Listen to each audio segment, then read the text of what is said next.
See, for Tam Tatta Dinda, you have to sit on your toes.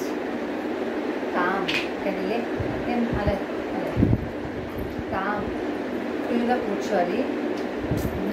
Legs ఇలా వైడ్గా open చేయాలి. Hands ఇలా race చేయాలి. Okay. And తత్త దింద అన్నప్పుడు ఫుల్గా లేవకూడదు, ఓన్లీ హాఫే లేవాలి. తత్త కాలు ఇలా చాపి ఇలా ఇటు బెండ్ అవ్వాలి. ఈ లెగ్ లెఫ్ట్ లెగ్ మీద బాడీ బెండ్ చేయాలి. రైట్ లెగ్ ఇలా చాపాలి.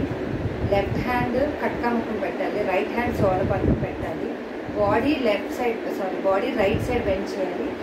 లెగ్ మాత్రం లెఫ్ట్ లెగ్ మీద బాడీ బ్యాలెన్స్ చేసుకోవాలి. అగైన్ కాకిట తక్కదింద. ఈ రెండు ఒక స్ట్రైట్ లైన్లో ఉండాలి. అండ్ బాడీ ఇప్పుడు లెఫ్ట్ సైడ్ బెండ్ చేయాలి. మళ్ళీ తామ్ తత్తదింద లేవకూడదు. తామ్ తత్తదింద. చూడటం చేయవైపే చూడాలి. కాకిట తక్కదింద. తామ్ తత్తదింద. తాకిట తక్కదింద. కాలు ఇలా పెట్టాలి. ఇలా స్ట్రైట్ టోస్ మీద పెట్టాలి. ఓకే.